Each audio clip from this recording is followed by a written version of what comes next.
मेरे आत्मा थोड़ा ऊंचा करो, आवाज ऊपर नहीं, थोड़ा।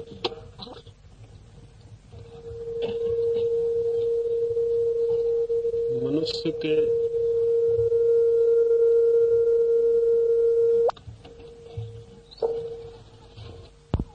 के मन की दशा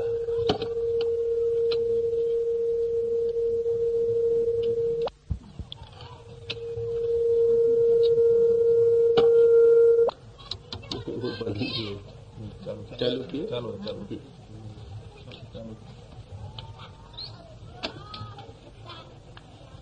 मधुमक्खियों के छेड़े गए छत्ते की भांति मनुष्य के मन की दशा है। विचार और विचार और विचार और विचारों की ये भिनभिनाहट मक्खियों की तरह मनुष्य के मन को घेरे रहती है। इन विचारों में घिरा हुआ मनुष्य अशांति में, तनाव में और चिंता में जीता है। जीवन को जानने और पहचानने के लिए मन चाहिए एक झील की भांति शांत, जिस पर कोई लहर न उठती हो। जीवन से परिचित होने के लिए मन चाहिए एक दर्पण की भांति निर्मल, जिस पर कोई धूल न जमी। और हमारे पास मन है एक मधुमक्खियों के छत्ते की भांति, न तो वो दर्पण है न वो एक शांत झील है।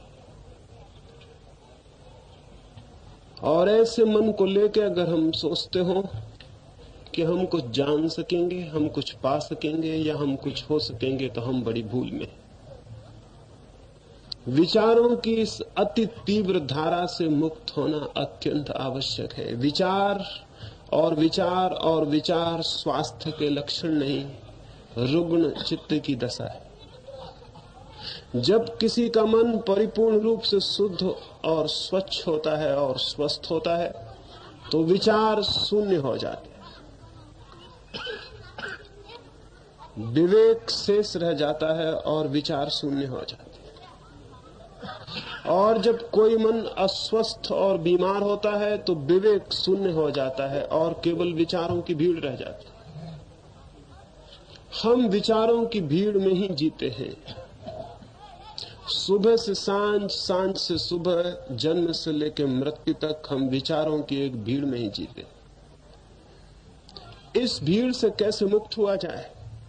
सुबह कुछ बातें हमने की हैं, कुछ उस संबंध में प्रश्न पूछे गए हैं, उन प्रश्नों को मैं अभी उत्तर दूंगा।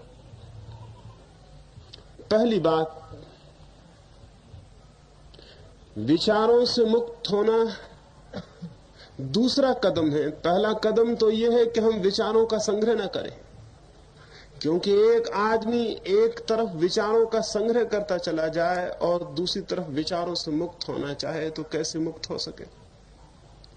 एक आदमी वृक्ष के पत्तों से मुक्त होना चाहे और वृक्ष की जड़ों को पानी पिलाता चला जाए तो कैसे वृक्ष के पत्तों से मुक्त हो सके?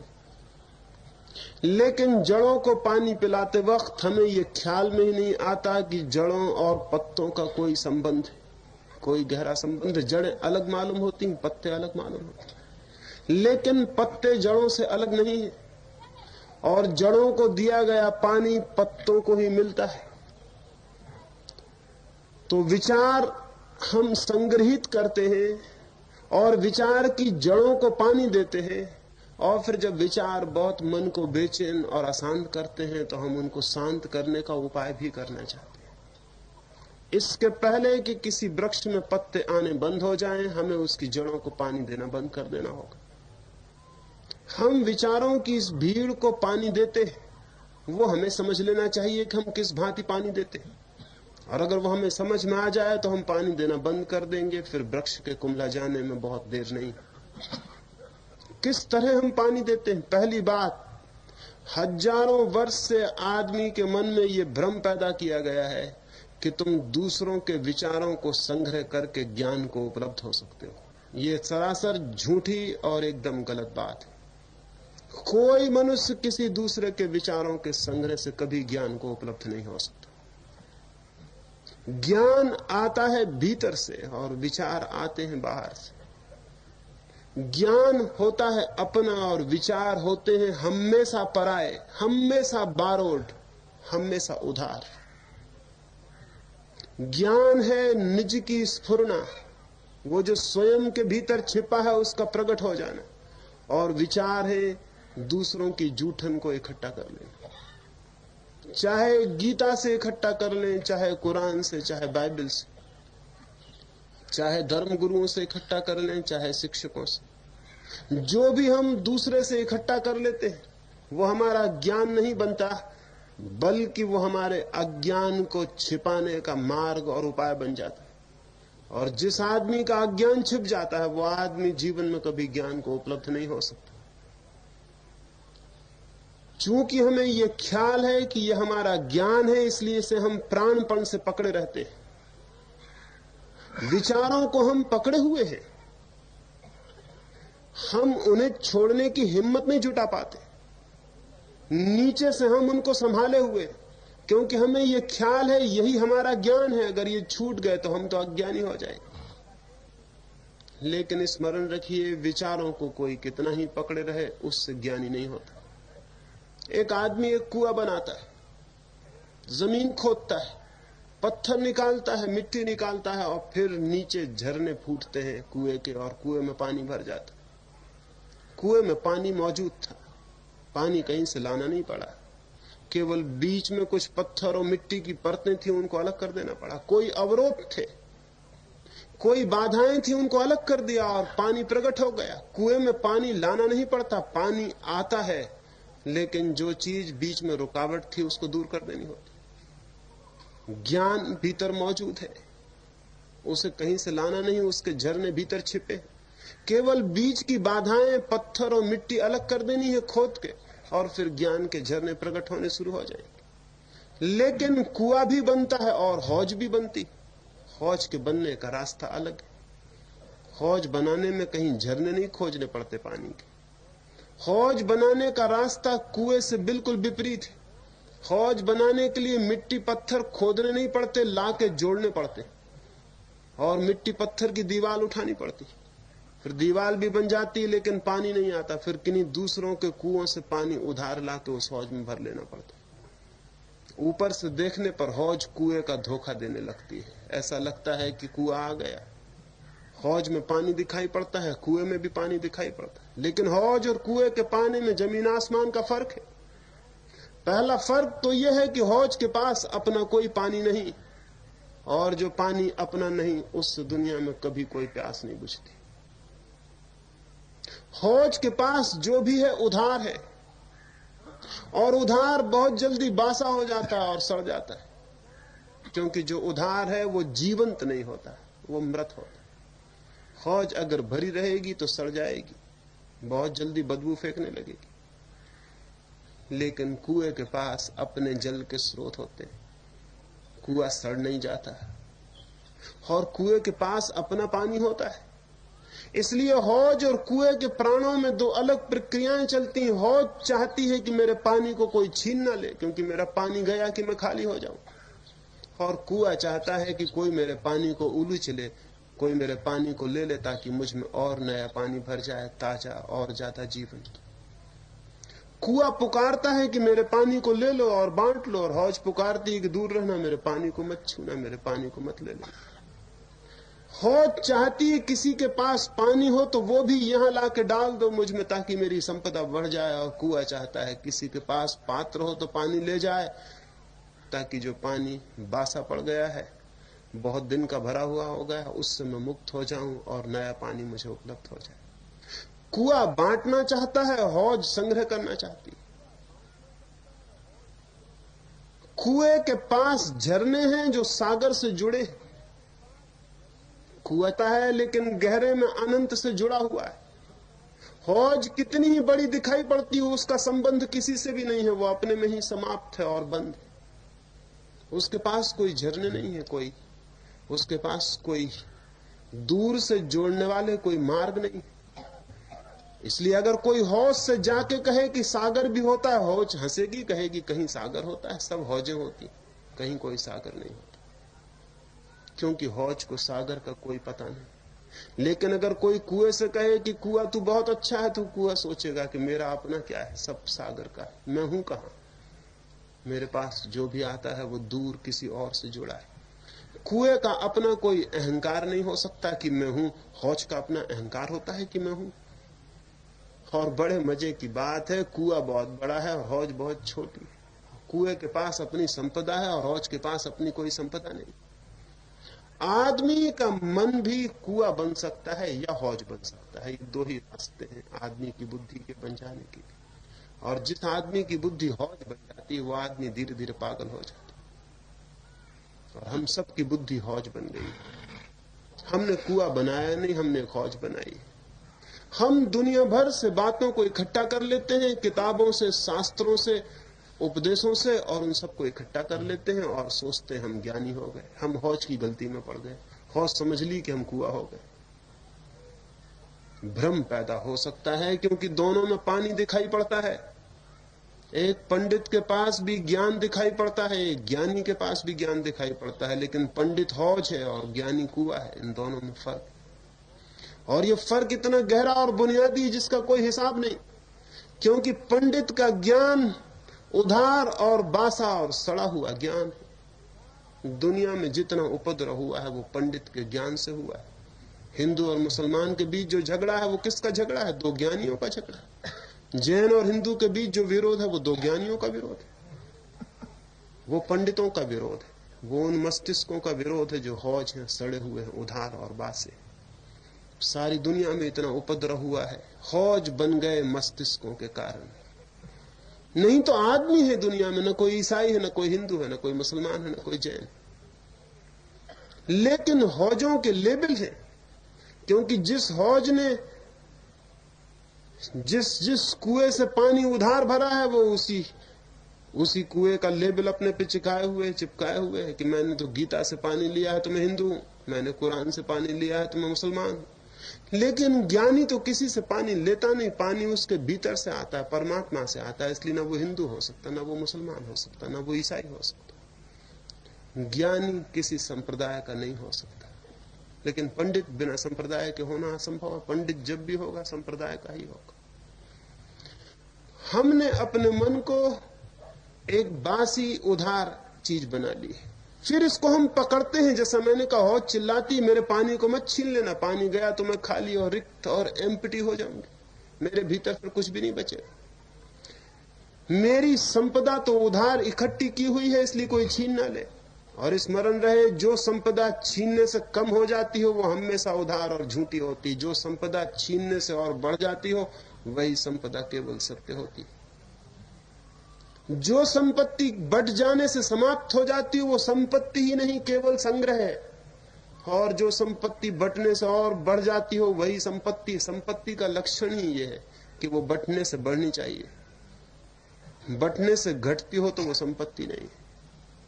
और जिस संपत्ति में ये भय है कि ये बंटने से घट जाएगी, उसको संभालने में इतनी विपत्ति पैदा हो जाती जिसका कोई हिसाब नहीं। तो सब उधार संपत्ति विपत्ति बन जाती है, संपत्ति कभी भी नहीं बन पाती। फिर डर पैदा होता है कि कहीं घट ना जाए तो हम उसे जोर से पकड़ते हैं। हम अपने विचारों को जोर से पकड़े हुए हैं, हम उनको प्राणों से भी ज्यादा संभाले हुए हैं। ये मन में जितना कचरा इकट्ठा हो गया है ये आकस्मिक नहीं है, ये हमने योजना की है, इसको इकट्ठा किया है और इसको संभाले हुए। तो अगर हम ये सोचते हो कि विचारों के संग्रह से ज्ञान उत्पन्न हो सकता है तो हम विचारों से कभी मुक्त नहीं हो सकते। कैसे मुक्त हो सकेंगे? जड़ों को पानी देंगे और पत्ते काटेंगे? ये नहीं हो सकता। इसलिए पहली बुनियादी बात ये समझ लेनी जरूरी है कि ज्ञान बात ही अलग है और विचारों का संग्रह बिल्कुल ही अलग बात है। संग्रह ज्ञान नहीं, दूसरों से लिए गए विचार ज्ञान नहीं। दूसरों से इकट्ठे किए गए विचार मनुष्य को सत्य के या स्वयं के निकट नहीं ले जाते। ये ज्ञान झूठा है, ये स्यूडो नॉलेज है, ये मिथ्या ज्ञान है जो हम दूसरे से इकट्ठा कर लेते हैं। इससे भ्रम पैदा होता है कि ज्ञान मिल गया और ज्ञान मिलता भी नहीं, ज्ञान से हम वंचित भी रह जाते। ये ज्ञान वैसा ही है जैसे तैरने के संबंध में कोई शास्त्र पढ़ ले और तैरने के संबंध में इतना जान ले कि अगर उसे प्रवचन करना हो तो प्रवचन कर दे, अगर किताब लिखनी हो तो किताब लिख दे। लेकिन कोई आदमी उसे नदी में धक्का दे दे तो हमें पता चल जाए कि वो तैरना कितना जानता था। उसने किताबों से तैरने के संबंध में सब बातें पढ़ ली थी। वो तैरने के बाबत ज्ञानी मालूम पड़ता था, लेकिन तैरने का उसे कोई भी पता नहीं था। एक मुसलमान फकीर हुआ, नसरुद्दीन। वो एक नदी में नदी पार कर रहा था, एक नाव में बैठकर।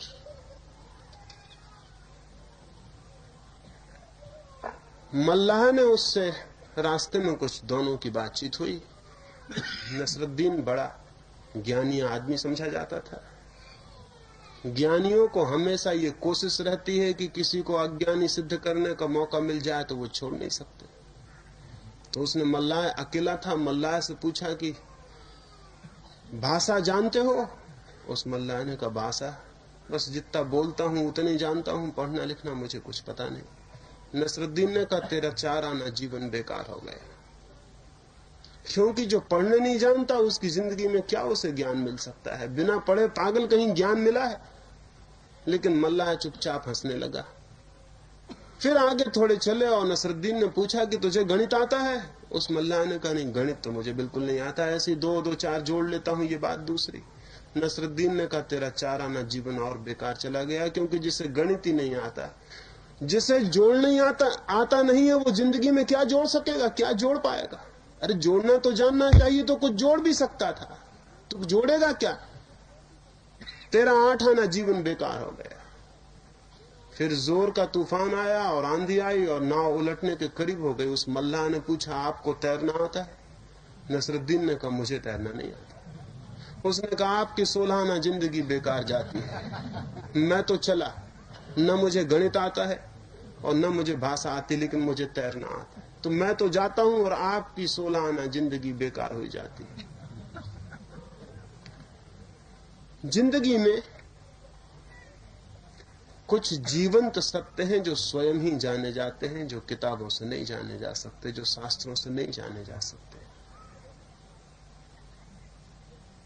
आत्मा का सत्य या परमात्मा का स्वयं ही जाना जा सकता है और कोई जानने का उपाय नहीं। लेकिन शास्त्रों में सब बातें लिखी हैं, उनको हम पढ़ लेते हैं, उनको हम समझ लेते हैं, वो हमें कंठस्थ हो जाती हैं, वो हमें याद हो जाती हैं, दूसरों को बताने के काम भी आ सकती हैं, लेकिन उससे कोई ज्ञान उपलब्ध नहीं होता है। विचार का संग्रह ज्ञान का लक्षण नहीं, अज्ञान का ही लक्षण है। क्योंकि जिस आदमी के पास अपने विवेक की शक्ति जागृत हो जाती है, वो विचार के संग्रह से मुक्ति पा लेता है, फिर उसे संग्रह करने का कोई सवाल नहीं रह जाता। वो स्वयं ही जानता है, और जो स्वयं जानना है वो मन को मधुमक्खियों का छत्ता नहीं रहने देता, मन को एक दर्पण बना देता है, एक झील बना देता है। हमारा मन मधुमक्खियों का भिन भिनाता छत्ता है, इसलिए कि इन मधुमक्खियों को हमने पाला है और हमने ज्ञान समझ के इन विचारों को जगह दी है अपने घर में, इनको ठहराया है, इनको निवासी बनाया है। और हमने अपने मन को एक धर्मशाला बना दी है कि जो भी आए ठहर जाए, बस एक बात का ख्याल लेके आ जाए, वो ज्ञान के वस्त्र पहन के आ जाए, फिर हमारी धर्मशाला में ठहरने का उसे हक। ये धर्मशाला में भीड़ बढ़ती चली गई, और ये भीड़ इतनी बढ़ गई कि मालिक कौन है तय करना मुश्किल हो गया है इस भीड़ के भीतर। और वो जो मेहमान बन गए हैं वो इतना शोरगुल मचाते हैं, जो सबसे ज्यादा चिल्लाता है वही मालिक मालूम होता है, और मालिक कौन है इसका हमें कोई पता नहीं चलता। हर विचार जोर से चिल्लाता है कि मैं मालिक हूं, और भीतर जो मालिक है इस धर्मशाला की भीड़ में, उसको हमें कोई पता चलना संभव नहीं रह गया है। कोई विचार निकलने के लिए राजी नहीं है। जिसको हमने ठहरा लिया है वो कैसे निकले, जिसको हमने बुलाया है वो कैसे निकले, जिसको हमने निमंत्रण देकर बुलाया था आज वो कैसे निकल जाए। मेहमान को बुला लेना आसान है, निकालना उतना आसान नहीं। और मेहमान आ गए हैं, हजारों साल से मेहमान आदमी के मन में इकट्ठे होते चले गए।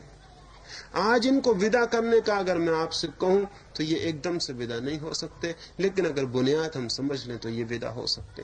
पहली बुनियाद, दूसरों का सीखा हुआ सारा विचार व्यर्थ है। अगर हमें यह स्पष्ट हो जाए तो हमने जड़ काट दी विचारों के इकट्ठे होने की।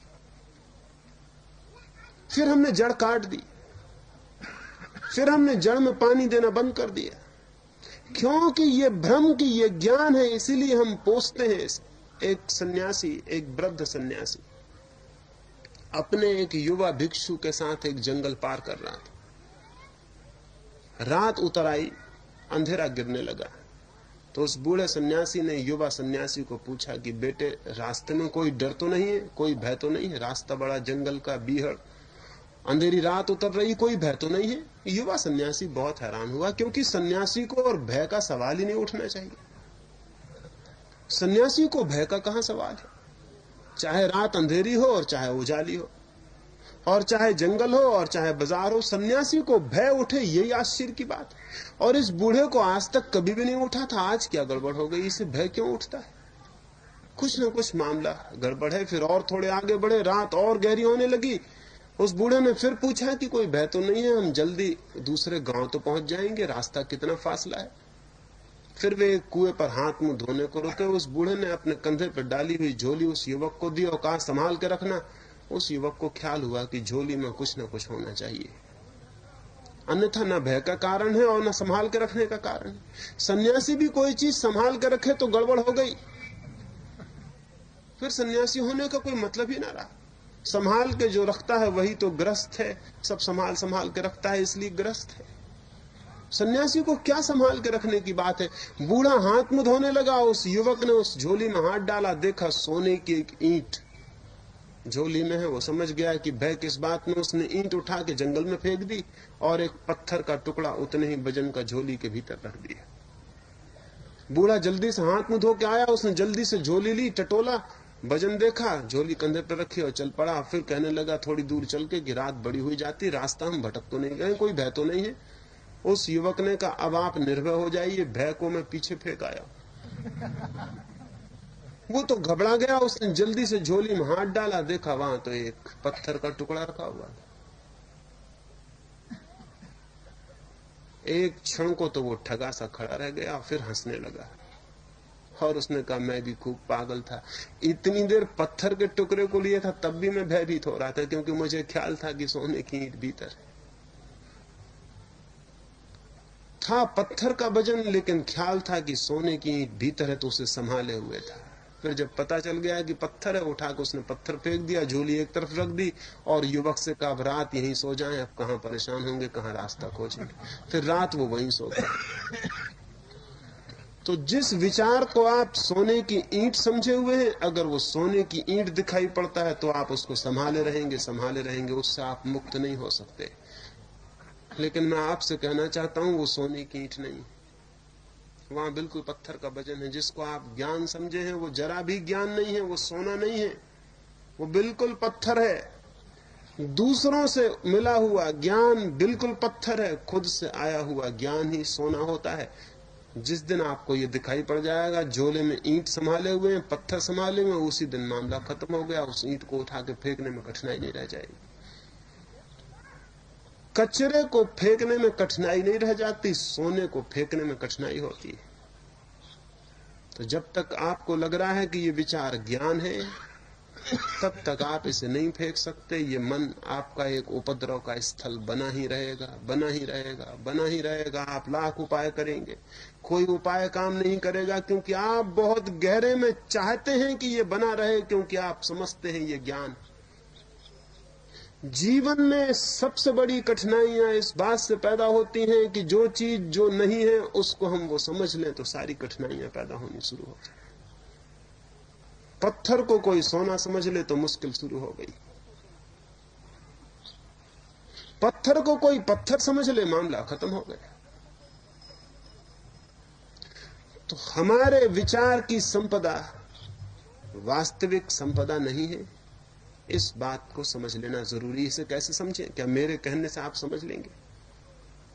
अगर मेरे कहने से समझ लिए तो ये समझ उधार हो जाएगी, ये समझ बेकार हो जाएगी, क्योंकि ये मैं कह रहा हूं और आप समझ लेंगे। मेरे कहने से समझने का सवाल नहीं है। आपको देखना पड़े, खोजना पड़े, पहचानना पड़े। वो अगर युवक उस बूढ़े से कहता कि चले चलिए, कोई फिक्र नहीं, आपके झोले में ईंट है, पत्थर है, कोई सोना नहीं है, इससे कोई फर्क पड़ने वाला नहीं था, जब तक कि बूढ़ा देख न ले उस झोले में कि ईंट है सोने की या पत्थर की। युवक कहता तो कोई बात ख्याल में आने वाली नहीं थी, हंसता लड़के पर कि लड़का है, ना समझ है, कुछ पता नहीं। यहां भी भर देता तो वहां झूठी होती, भीतर गहरे में वो ईंट को संभाले ही रहता। लेकिन खुद देखा तो फर्क पड़ गया। तो अपने मन के झोली में देखना जरूरी है कि जिन्हें हम ज्ञान समझ रहे हैं वो विचार ज्ञान है, उनमें ज्ञान जैसा कुछ भी है, या कि सब फिजूल कचरा हमने इकट्ठा कर रखा। गीता के श्लोक इकट्ठे कर रखे हैं, वेदों के वचन इकट्ठे कर रखे हैं, महावीर बुद्ध के शब्द इकट्ठे कर रखे हैं, और उन्हीं को लिए बैठे हुए हैं और उन्हीं का हिसाब लगाते रहते हैं, उनका अर्थ निकालते रहते हैं, टीकाएं पढ़ते रहते हैं और टीकाएं लिखते रहते हैं, और एक दूसरे को समझाते रहते हैं और समझते रहते हैं। एक बिल्कुल पागलपन पैदा हो गया है। इससे कोई संबंध नहीं है ज्ञान का, इससे जीवन में कोई ज्योति नहीं फूटेगी, कोई किरण पैदा नहीं होगी। और इस कचरे को इकट्ठा करके आप इस भ्रम में पड़ जाएंगे कि हमने बहुत संपदा इकट्ठी कर ली, हम बड़े मालिक, हमारे पास बहुत कुछ, हमारी तिजोरी भरी हुई, और इसी के साथ आप जीवन को व्यतीत कर देंगे और नष्ट कर लेंगे। एक सन्यासी, एक युवा सन्यासी एक आश्रम में ठहरा था, एक बूढ़े सन्यासी के निकट सानिध्य को आया था, लेकिन 2-4 दिन में ही उसे लगा इस बूढ़े को कुछ भी पता नहीं है। रोज वही बातें सुन सुन के हैरान हो गया था। सोचा छोड़ दूं इस आश्रम को, कहीं और खोजूं, ये मेरे लिए जगह नहीं, कोई और गुरु की तलाश करूं। लेकिन जिस दिन छोड़ने को था उसी दिन एक सन्यासी और उस आश्रम में मेहमान हुआ, और रात आश्रम के अंतेवासी इकट्ठे हुए और उनकी बातें हुई। उस नए सन्यासी ने इतनी ज्ञान की बातें की, ऐसी सूक्ष्म और बारीक, ऐसी गहरी और प्रगाढ़, कि छोड़ने वाले युवा सन्यासी को लगा कि गुरु हो तो ऐसा हो। 2 घंटे में उसने मंत्र मुग्ध कर दिया। उसके मन को यह भी ख्याल हुआ कि हमारे बूढ़े गुरु के मन को बड़ी पीड़ा होती होगी, आज बड़ी आत्मग्लानि लगती होगी कि मैं बूढ़ा हो गया और मैं कुछ भी नहीं जान पाया, और ये आगंतुक कितना जानता है। 2 घंटे बाद जब बात बंद हुई तो उस आए हुए सन्यासी ने बूढ़े गुरु की तरफ देखा और उस वृद्ध से पूछा कि आपको मेरी बातें कैसी लगी।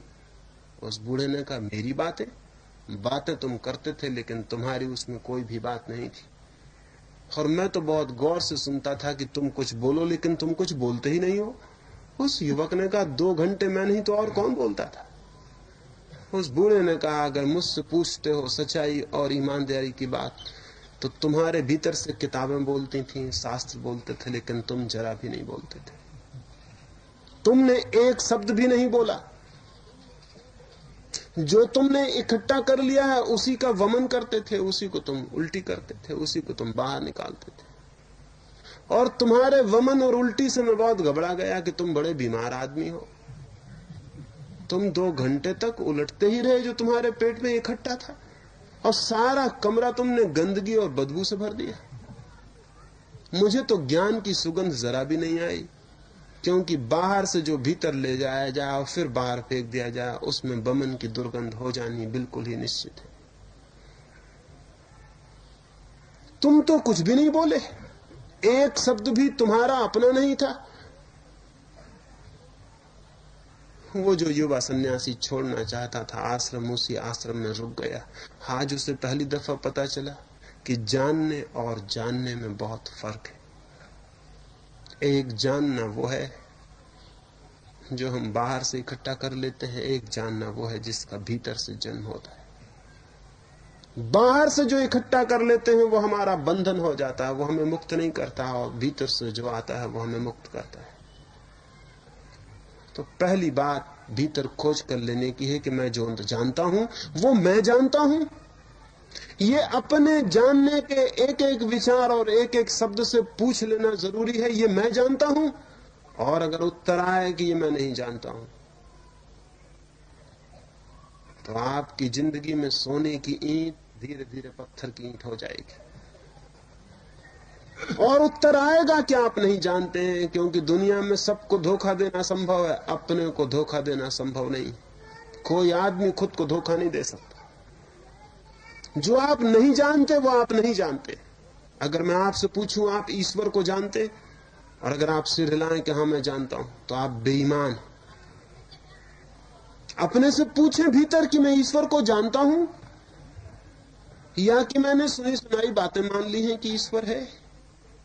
मैं जानता हूं, और अगर नहीं जानता तो ऐसे ईश्वर की दो कौड़ी भी मूल्य नहीं है जिसको मैं नहीं जानता। वो मेरी जिंदगी को थोड़ी बदल सकता है। जिस ईश्वर को मैं जानता हूं वही ईश्वर मेरी जिंदगी की क्रांति बन सकता है। जिस ईश्वर को मैं नहीं जानता वो दो कौड़ी का मूल्य नहीं रखता। वो ईश्वर झूठा है, वो ईश्वर है ही नहीं, क्योंकि वो सब उधार है। उससे मेरी जिंदगी में कोई परिवर्तन होने वाला नहीं। अगर मैं आपसे पूछूं आप आत्मा को जानते हैं, और आप कहें हम जानते हैं क्योंकि हमने किताब में पढ़ा हुआ है, क्योंकि हमारे मंदिर में जो पंडित जी पढ़ाते हैं वो समझाते हैं कि हाँ आत्मा होती। आदमी को जो भी सिखा दिया जाए वो तोतों की तरह याद कर लेता है। इस याद कर लेने से जानने का कोई संबंध नहीं। अगर आप हिंदू घर में पैदा हुए हैं तो आप दूसरे तरह के तोते हो जाते, और जैन घर में पैदा हुए तो दूसरी तरह के तोते हो जाते, और मुसलमान घर में हुए तो तीसरी तरह के तोते हो जाते हैं। लेकिन सब जगह आप तोते बन जाते हैं। जो जो आपको सिखा दिया जाता है उसी को आप जिंदगी भर दोहराए चले जाते हैं। और चूंकि आपके आसपास भी आप ही जैसे तोते होते हैं, इसलिए कोई ऐतराज भी नहीं करता, कोई इंकार भी नहीं करता। तोते सिर हिलाते हैं कि बिल्कुल ठीक कह रहे हैं आप, क्योंकि यही उन्होंने भी सीखा है जो आपने सीखा हो। धर्म सभाओं में जाइए, वहां धर्म गुरु समझा रहे हैं और बाकी लोग सिर हिलाते हैं कि बिल्कुल ठीक कह रहे हैं, क्योंकि जो वो सीखे बैठे हैं वही वो भी सीखे बैठे हैं, और दोनों सीखे बैठे हुए हैं। दोनों सिर हिला रहे हैं कि हाँ बिल्कुल ठीक बात कही जा रही है, हमारी किताब में भी यही लिखा हुआ है, हमने भी यही पढ़ा हुआ है।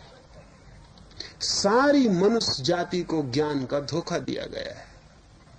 एक साजिश, एक षड्यंत्र है आदमी के साथ ज्ञान के धोखे का। इस सारे ज्ञान को झाड़ पोंछ के बाहर फेंक देने की जरूरत है, तो कभी आपकी जिंदगी में वो ज्ञान भी आ सकता है जिसके आलोक में ईश्वर का अनुभव हो जाए और आत्मा की ज्योति दिखाई पड़ जाए। इस झूठे ज्ञान से वो संभावना नहीं है, ये रोशनी ही नहीं है। घर अंधेरा पड़ा है, दिया बुझा हुआ है, और समझा समझा के लोग कह रहे हैं दिया जला हुआ है, और बार बार सुनने और समझने के कारण हम भी कहने लगे कि दिया जला हुआ है। क्योंकि कई डर भी हैं, वो कहते हैं अगर दिया जला हुआ नहीं दिखा तो नरक चले जाओगे। तो दिया जला हुआ दिखता है, हमको भी दिखने लगता है धीरे धीरे। एक सम्राट था, एक अद्भुत अजनबी आदमी ने एक दिन सुबह ही आके उस सम्राट को कहा कि आपने सारी पृथ्वी जीत ली है, आपको आदमियों जैसे वस्त्र शोभा नहीं देते, मैं आपके लिए देवताओं के वस्त्र ला दूंगा। सम्राट के मन को लोभ पकड़ा। बुद्धि तो कहती थी कि देवताओं के वस्त्र कहां होंगे, देवता भी कहीं होंगे, इस पे भी बुद्धि को शक होता है। लेकिन लोभ पकड़ा कि हो सकता है देवता कहीं हो और वस्त्र आ जाएं, तो मैं पृथ्वी पर पहला आदमी रहूंगा मनुष्य के इतिहास में जिसने देवताओं के वस्त्र पहने। और यह आदमी अगर धोखा भी देगा तो क्या धोखा देगा, वो बड़ा सम्राट था, अरबों खरबों रुपए उसके पास ऐसे ही पड़े थे, 10-50 हजार रुपए ले भी जाएगा तो हर्ज क्या है। उसने उस आदमी को कहा अच्छा ठीक है क्या खर्च होगा। उस आदमी ने कहा कम से कम 1 करोड़ रुपए लग जाएगा, क्योंकि देवी देवताओं तक पहुंचने में बड़ी रुष्पत खिलानी पड़ती। कोई आदमी थोड़ी रुष्पत लेता है, देवी देवता भी बड़े होशियार है, वो भी रुष्पत मांगते।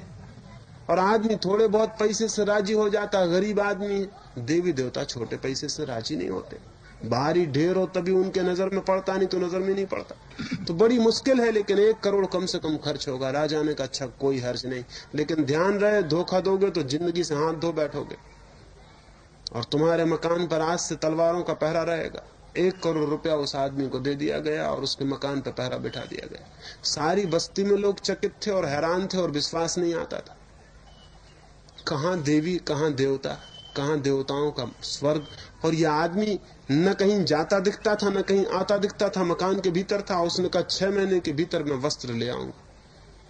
शक तो सभी को था, लेकिन राजा निश्चिंत था, क्योंकि नंगी तलवारों का पहरा था। वह आदमी भाग नहीं सकता था, धोखा नहीं दे सकता था।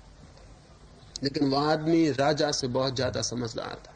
6 महीने बाद ठीक दिन पर वो एक बहुत खूबसूरत पेटी लेके बाहर निकला और उसने सैनिकों से कहा कि राजमहल चलें। दिन आ गया, वस्त्र आ गए, सारी राजधानी इकट्ठी हो गई, दूर दूर के राजे महाराजे देखने इकट्ठे हो गए, भारी जलसा मनाया गया। वह आदमी जब दरबार में पेटी लेके आ गया तब तो शक का कोई कारण ही नहीं रहा। उसने ला के पेटी रख दी, पेटी का ढक्कन खोला, हाथ भीतर डाला और खाली हाथ बाहर निकाला और राजा से कहा ये पगड़ी ले। राजा ने देखा पगड़ी तो कुछ दिखाई नहीं पड़ती, हाथ खाली है। और तभी उस आदमी ने कहा स्मरण आपको दिला दूं, देवताओं ने कहा है जो अपने ही बाप से पैदा हुआ होगा उसी को पगड़ी और वस्त्र दिखाई पड़ेंगे। आपको पगड़ी दिखाई पड़ती है ना?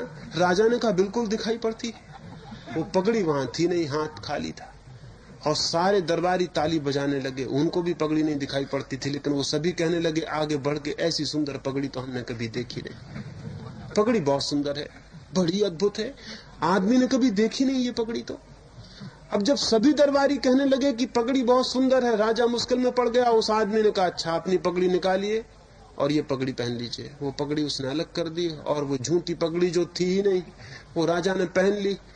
पगड़ी तक ही बात होती तो ठीक थी राजा, लेकिन दिक्कत में पड़ गया। धीरे धीरे कोट भी उतर गया, फिर आखिरी वस्त्र भी उतरने का वक्त आ गया, राजा नंगा होने लगा। लेकिन सारे दरबारी चिल्ला रहे हैं कि बहुत सुंदर वस्त्र हैं, अद्भुत, ऐसे वस्त्र कभी देखे नहीं। क्योंकि जो दरवाजी जोर से नहीं कहेगा लोग शक करेंगे कि पता नहीं अपने पिता से पैदा हुआ या किसी और से पैदा हुआ। और जब सारी भीड़ चिल्लाती हो तो एक एक आदमी को यह लगा कि मेरी आंखें गलत देखती होंगी या मैं अपने पिता के बाबत गलती में रहा अब तक, बाकी सारे लोग कहते हैं तो ठीक ही कहते होंगे, इतने लोग गलत तो नहीं कह सकते। इतनी मेजॉरिटी, इतना बहुमत, जब सभी कहते हैं तो ठीक कहते होंगे। इतना लोकतांत्रिक है कि सभी ठीक कह रहे हैं। जब इतने लोग कह रहे हैं सभी तो गलती में नहीं हो सकते, मैं अकेला गलती में हो सकता हूं, इसलिए अगर चुपचाप रह जाऊं तो लोग समझेंगे कि मुझे दिखाई नहीं पड़ रहा। राजा डरा अब अंतिम वस्त्र उतारे या ना उतारे। एक तरफ ये था कि सारा दरबार नग्न देख लेगा और दूसरी तरफ ये डर था कि नग्नता तो फिर भी ठीक है, लेकिन अगर दुनिया को ये पता चल गया कि मैं अपने बाप से पैदा नहीं हुआ तो और मुश्किल हो जाएगी। अब बड़े मुश्किल थे, गिरे तो कुआ, इधर गिरे तो खाई। आखिर नग्नता को ही स्वीकार करना ठीक था, कम से कम पिता तो बचते थे, वंश तो बचता था। नंगा ही देख लेंगे लोग और क्या। और जब सबको वस्त्र दिखाई पड़ रहे हैं तो हो सकता है दिखाई पड़ रहे हो और मैं ही गलती में हूं और व्यर्थ झंझट हो जाए। उसने अंतिम वस्त्र भी छोड़ दिया, वो नंगा खड़ा हो गया। फिर उस आदमी ने कहा कि महानुभाव, देवताओं के वस्त्र पहली दफा पृथ्वी पर उतरे हैं, आपकी शोभा यात्रा निकलनी चाहिए, रथ पर आपको गांव में घुमाया जाना चाहिए। राजा बहुत डरा, लेकिन अब कोई रास्ता न था। जब आदमी पहली कड़ी पे गलती कर जाता है तो फिर किसी भी कड़ी पे रुकना बहुत मुश्किल हो जाता है, फिर लौटना मुश्किल हो जाता है। ईमानदारी पहली कड़ी पर अगर नहीं की गई तो फिर आगे की कड़ियों पर आदमी और बेईमानी में गिरता चला जाता है, फिर उसे मुश्किल हो जाता है कहां से लौटे, क्योंकि हर कड़ी और कड़ी में बांधने का रास्ता बन जाती। अब वो मुश्किल में पड़ गया था, अब इंकार नहीं कर सकता था। रथ पे बैठ के उसकी शोभा यात्रा निकली। हो सकता है आप भी उस नगर में रहे हो, क्योंकि बहुत लोग उस नगर में थे और सबने वो शोभा यात्रा देखी, और आप भी रहे होंगे तो आपने भी उन वस्त्रों की तारीफ की होगी, क्योंकि कौन चूकता है, कौन मौका छोड़े। सब लोग जोर से तारीफ करने लगे कि वस्त्र बहुत सुंदर हैं। सुनते हैं सिर्फ एक बच्चे ने जो अपने बाप के कंधे पे बैठा हुआ भीड़ में आ गया था, उसने भरी ये कहा था कि पिताजी राजा तो नंगा मालूम होता। उसके बाप ने कहा ना समझ, चुप रहे, अभी तेरी उम्र कम है, अभी तुझे अनुभव नहीं, जब तुझे अनुभव होगा तुझे भी वस्त्र दिखाई पड़ने शुरू हो जाएंगे। मुझको वस्त्र दिखाई पड़ते। बच्चे कभी कभी सत्य कह देते हैं, लेकिन बूढ़े उनके सत्य को टिकने नहीं देते, क्योंकि बूढ़ों का अनुभव ज्यादा है और अनुभव बड़ी खतरनाक बात है। क्योंकि अनुभव के कारण उस बूढ़े ने कहा चुप रहे, जब तुझे अनुभव होगा तुझे भी वस्त्र दिखाई पड़ेंगे। हम सबको दिखाई पड़ रहे हैं, हम पागल हैं। कभी कभी बच्चे कह देते हैं ये भगवान की मूर्ति में हमें भगवान नहीं दिखाई पड़ते, तो बूढ़े कहते हैं चुप, हमको भगवान दिखाई पड़ रहे हैं, वो रामचंद्र जी खड़े हुए। अनुभव होगा तुझको भी दिखाई पड़ेंगे। आदमी एक म्यूचुअल डिसेप्शन में, एक पारस्परिक धोखे में बंधा हुआ है, और जब सारे लोग एक ही धोखे में बंधे होते हैं तो दिखाई पड़ना मुश्किल हो जाता है। आपको खोज लेना जरूरी है कि जिन ज्ञान के वस्त्रों को आप वस्त्र समझ रहे हैं वो वस्त्र है या कि आप उन वस्त्रों में भी नग्न खड़े हुए। ये कसौटी अपने एक एक विचार पे कस के देख लेने की है कि ये मैं जानता हूं। अगर नहीं जानते हैं तो नरक जाने को तैयार हो जाना, लेकिन इस झूठे ज्ञान को पकड़ने को तैयार मत होना, क्योंकि ईमानदारी की पहली शर्त कि जो आदमी नहीं जानता जिस बात को कह दे कि मैं नहीं जानता हूं। ये बेईमानी की शुरुआत है, और बड़ी बेईमानियां दिखाई नहीं पड़ती, छोटी बेईमानियां दिखाई पड़ती हैं। एक आदमी 2 पैसे की बेईमानी करता है तो हमें दिखाई पड़ती, और एक आदमी पत्थर की मूर्ति के सामने हाथ जोड़ कर कहता है कि हे परमपिता, हे परमेश्वर, और पूरी तरह जानता है कि पत्थर की मूर्ति के सामने हाथ जोड़ रहा है, यहाँ कोई परमेश्वर, कोई परमपिता दिखाई नहीं पड़ रहा है, और यह आदमी ईमानदार और धार्मिक मालूम होता है। इससे ज्यादा बेईमान और धोखेबाज आदमी जमीन पर खोजना कठिन है। ये बिल्कुल धोखे की बात कह रहा है, ये बिल्कुल सरासर झूठी बात कह रहा है, जिसका इसके भीतर कोई एहसास नहीं हो रहा, लेकिन इतना साहस नहीं जुटा पाता है कि इस बात को समझ ले कि मैं ये क्या कह रहा हूं, ये मैं क्या कर रहा हूं। धार्मिक आदमी वो है, और धार्मिक आदमी की होने की शुरुआत इस बात में है कि वो ठीक से इस बात को पहचान ले कि क्या मैं जानता हूं और क्या मैं नहीं जानता हूं। वह आदमी धार्मिक नहीं है जो कहे कि मैं ईश्वर को जानता हूं, आत्मा को जानता हूं, मैंने स्वर्ग देख लिया और नरक देख लिया। वह आदमी धार्मिक है जो कहे कि मुझे तो कुछ भी पता नहीं, मैं बिल्कुल अज्ञानी हूं, मुझे कोई भी ज्ञान नहीं है, मुझे अपने ही पता नहीं है, मैं कैसे कहूं कि मैं ईश्वर को जानता हूं। सामने मकान के जो पत्थर पड़ा है उसको भी मैं नहीं जानता हूं, मैं परमात्मा को जानता हूं, कैसे कहूं। जिंदगी बहुत रहस्यपूर्ण है, अज्ञात है, मुझे कुछ भी पता नहीं, मैं तो बिल्कुल अज्ञानी हूं। अगर आप अज्ञानी होने का साहस कर सकते हैं, इस स्वीकृति का कि मैं अज्ञानी हूं, तो आपके विचारों के जाल से छुटकारे का रास्ता शुरू हो जाता है, अन्यथा शुरू नहीं होता। तो ये बात एक समझ लेने की है कि हम अत्यंत अज्ञानी हैं, हमें कुछ भी पता नहीं है, और जो भी हमें पता मालूम पड़ता है कि पता है, वो बिल्कुल झूठा, उधार और बासा है, वो हौज की तरह है, वो कुएं की तरह नहीं। और अगर जीवन में एक कुआं बनाना है तो हौज के भ्रम से मुक्त हो जाना अत्यंत जरूरी है। ये एक बहुत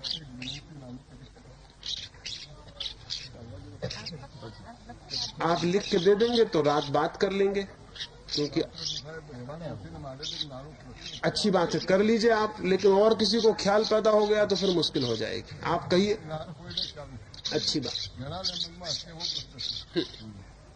સાહેબ આ કૃષ્ણમૂર્તિ જે વિચારસરણી રજૂ કરે છે અને આપની વિચારસરણી રજૂ કરે છે એમાં ઘણું સામ્ય દેખાય છે, આપનો એ સંબંધમાં શું અભિપ્રાય છે? कोई अभिप्राय नहीं, मैं तो कृष्णमूर्ति जी को जानता नहीं, एक बात। दूसरी बात, जब मैं कुछ कह रहा हूं और अगर आप तौलते हैं कि वो किसके साथ समानता रखता है और किसके साथ असमानता रखता है, तो आप मुझे सुन ही नहीं पाएंगे, आप उस तौल में ही समय खराब कर देंगे।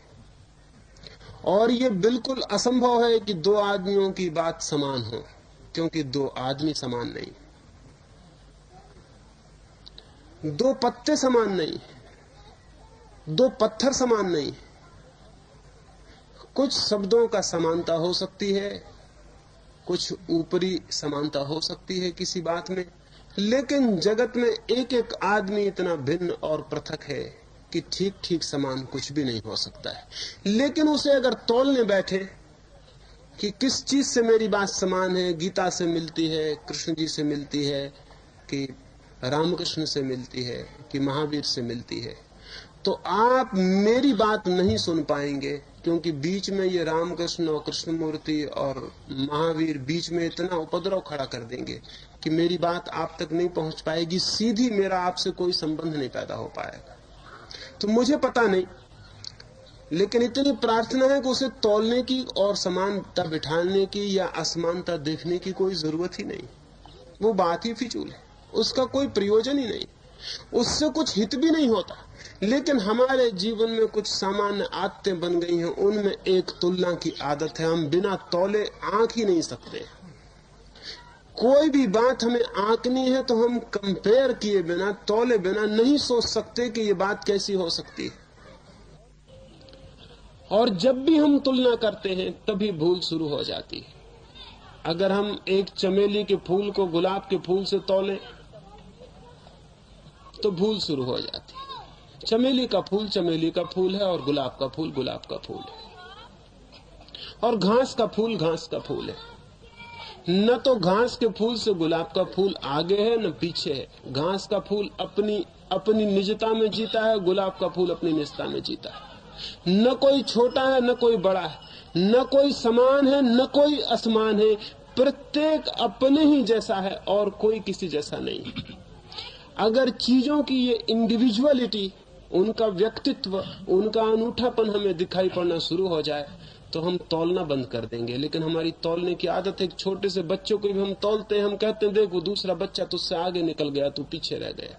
हम बच्चे के साथ अन्याय कर रहे हैं, क्योंकि दूसरा बच्चा है, ये बच्चा है। इन दोनों के बीच तौल की कोई गुंजाइश नहीं।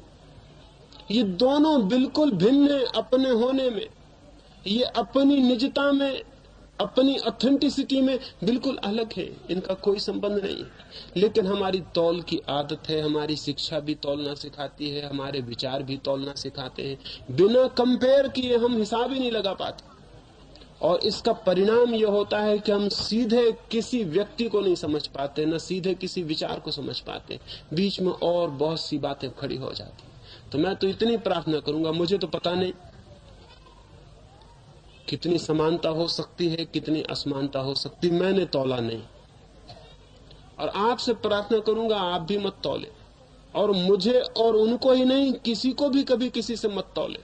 लेकिन ऐसे ऐसे चलता है सिलसिला कि महावीर और बुद्ध में कितनी समानता है, और क्राइस्ट में और मोहम्मद में कितनी समानता है, और कृष्ण और राम में कितनी समानता है। सब पागलपन है।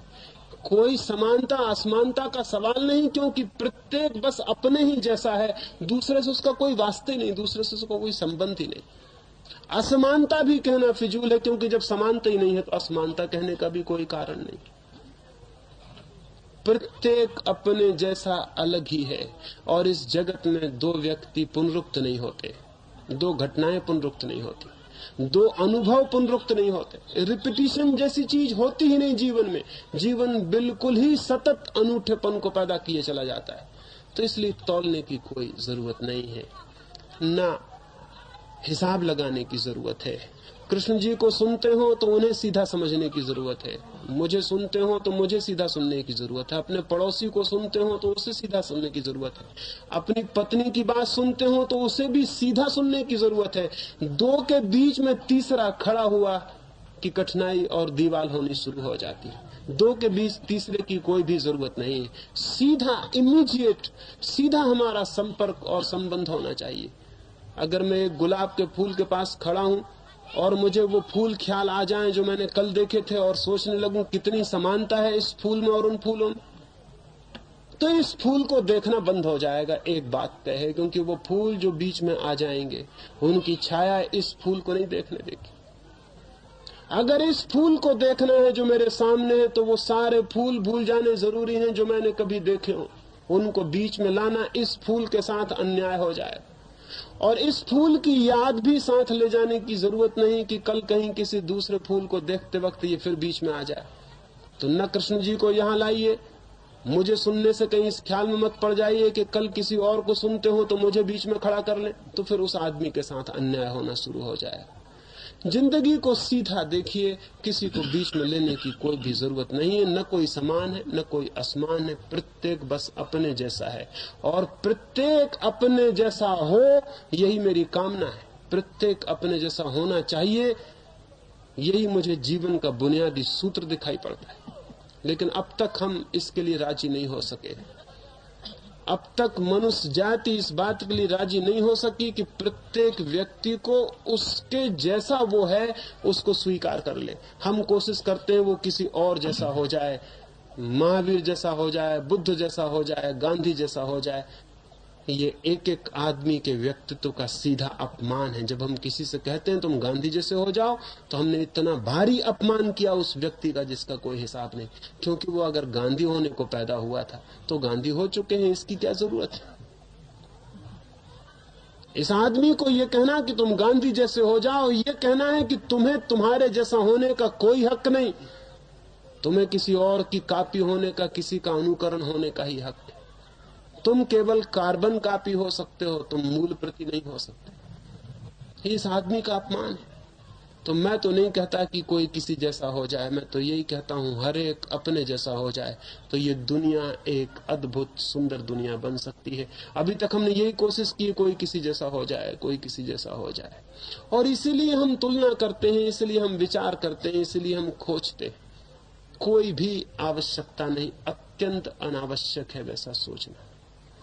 इस संबंध में कुछ और प्रश्न होंगे तो रात हम फिर उन पर बात करेंगे। फिर मैं अंत में दोहरा दूं, एक ही बात मैंने कही है जो बहुत बुनियादी है। अपने ज्ञान को कसें, खोजें कि वो आपका अपना है या किसी और का, और अगर आपको दिखाई पड़ जाए वो किसी और का है तो वो व्यर्थ हो जाएगा। और जिस दिन आपको दिखाई पड़ जाए कि मेरे पास अपना भी कोई ज्ञान नहीं, उसी क्षण से आपके भीतर अपने ज्ञान के जन्म की किरण उतरनी शुरू होती है। उसी क्षण से एक क्रांति शुरू हो जाती। फिर कोई और प्रश्न होंगे तो रात